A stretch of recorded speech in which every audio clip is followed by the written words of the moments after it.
Welcome to Baker Bott's Staying Ahead of the Curve, Considerations for the First Quarter 2020 Earnings Season. I'm Danny David, co-chair of the firm's litigation department and a partner in our Securities and Shareholder Litigation Practice Group.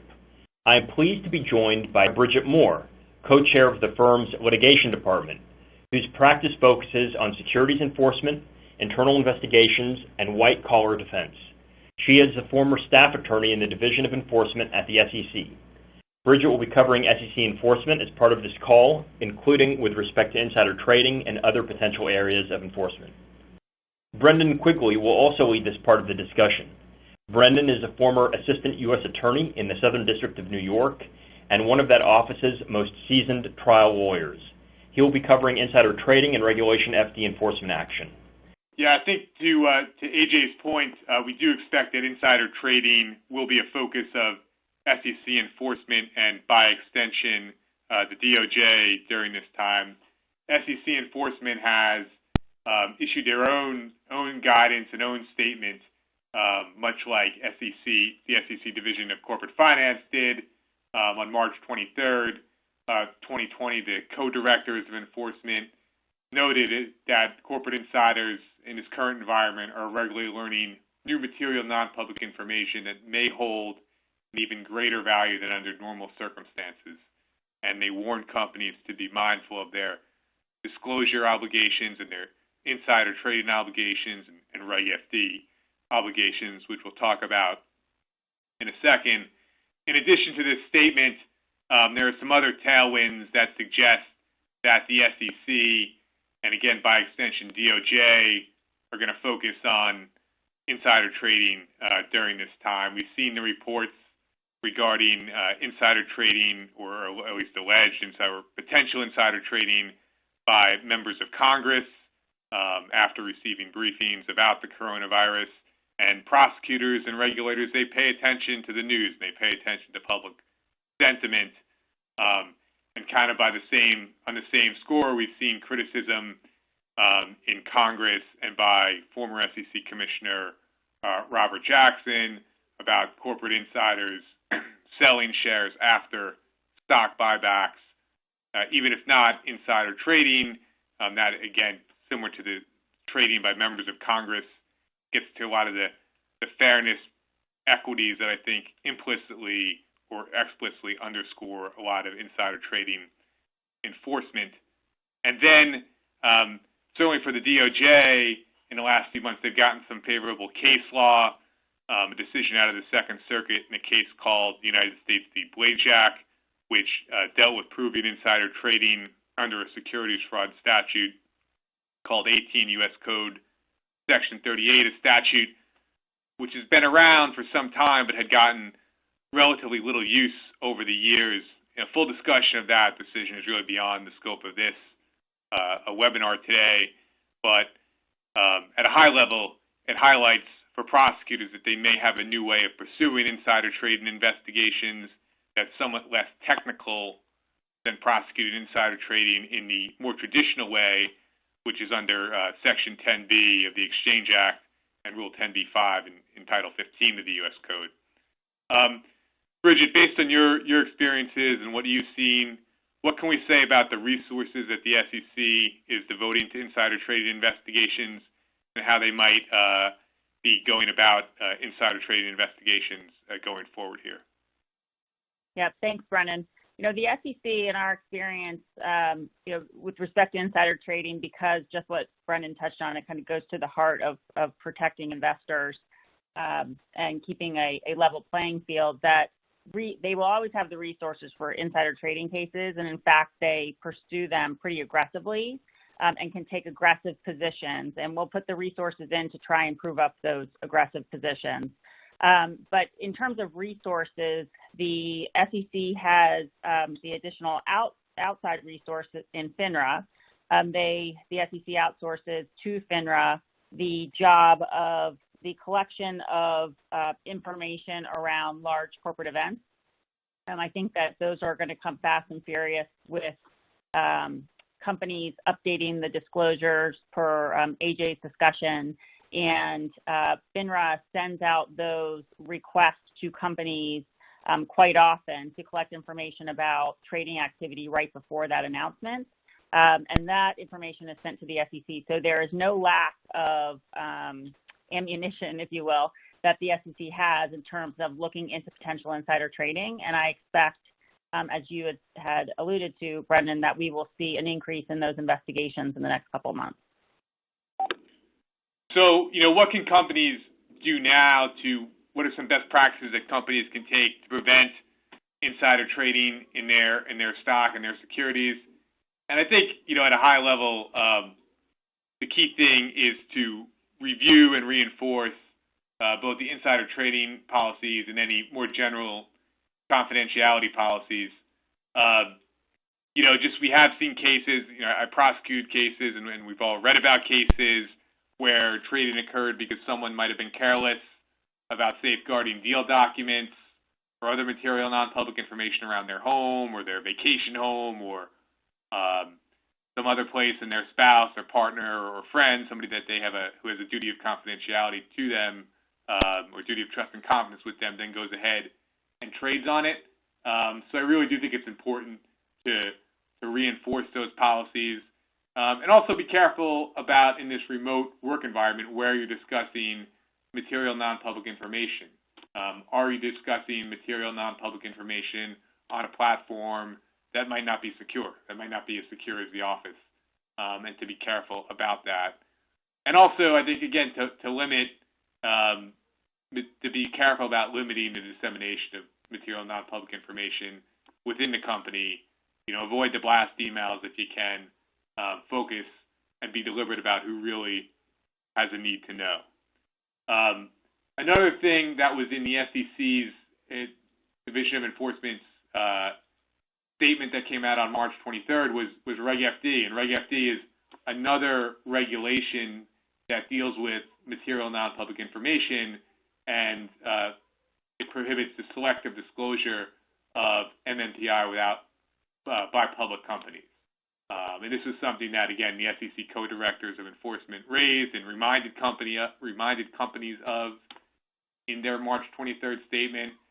And again, reading the tea leaves a bit, we've seen recent enforcement activity in Reg FD cases.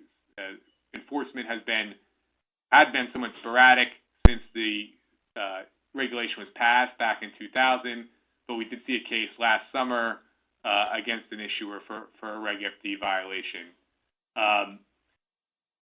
Bridget, what would you say, and we talk about some best practices on this slide, but in your experience, how would you say the SEC, responds to the argument, say, hey, it was an accident, we didn't mean to disclose material non-public information to this analyst, and we tried to clean it up quickly. Is that going to be a persuasive argument in a Wells process or a litigating posture?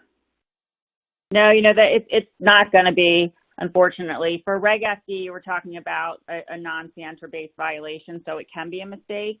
And we've seen in the past, even in situations where it was a mistake, there's a quick cleanup, you don't see a stock move, the staff is not moved by those arguments because the penalties that come along with it, Reg FD violation in that context are kind of low. So they take the position that they're going to use it as an example to the market as to the fact that Reg FD is there, it's there for a purpose, and companies need to make sure that they train, they understand that in the training people understand this idea of material non-public information, and that the company takes significant steps to protect against it. And again, they are about educating the market about Reg FD, and because you don't see the cases that much when it comes up, they are loath to walk away. I think one of the key things here is, as we say on the slide, is planning and rehearsing before you go into a meeting with analysts or investors, thinking about what type of material non-public information is not out there in the marketplace, and rehearsing for questions that might come up, and really staying on script. during those meetings.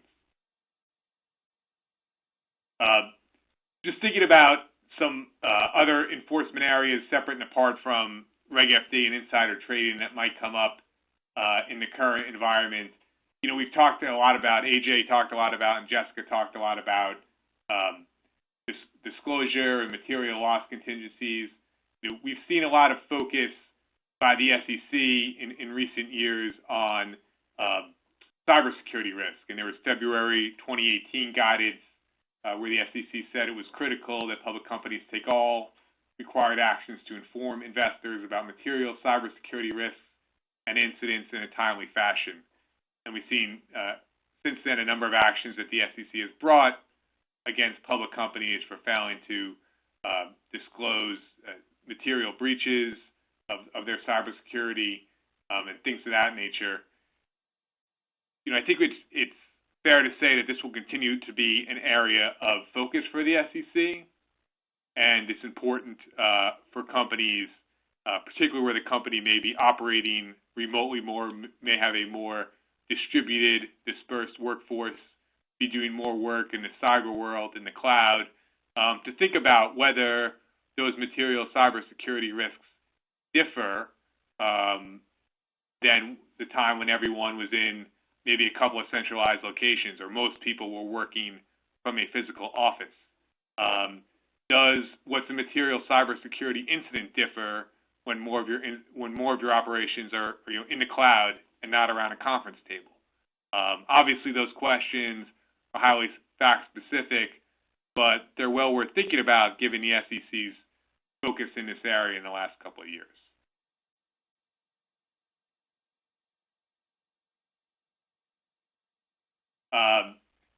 And then finally, just two other areas I wanted to talk about. Bridget, I know you dealt with some non-GAAP metric issues in SEC enforcement actions. How would you say that's may play into the current environment? Well, it's interesting because right before there was a change in the administration, there was a pretty significant non-GAAP sweep that was out there. It was mostly, again, kind of non-Santer-based potential violations, and there was, once the administration changed, there was a lack of appetite for bringing those types of matters. But with what's going on now, I can imagine that a sweep like that could potentially rear its head again. It was getting a lot of traction at the SEC before they went essentially in a different direction from an enforcement standpoint, but I can certainly see that coming up again.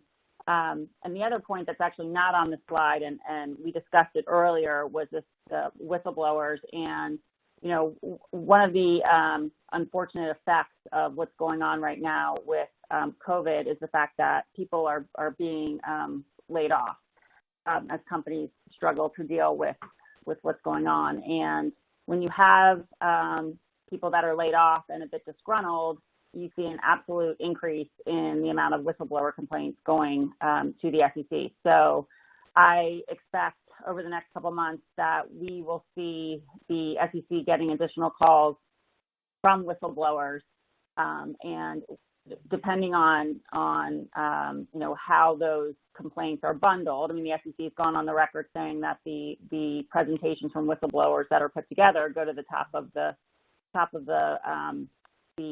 heap. We'll see the effect of that, but I imagine that many of the cases the SEC will bring in the next couple of months, if not years, will be whistleblower based. Brendan, I know you had some points to make about private companies. I did. Yeah, I think it's, obviously our focus today has been largely on, or almost entirely on public companies.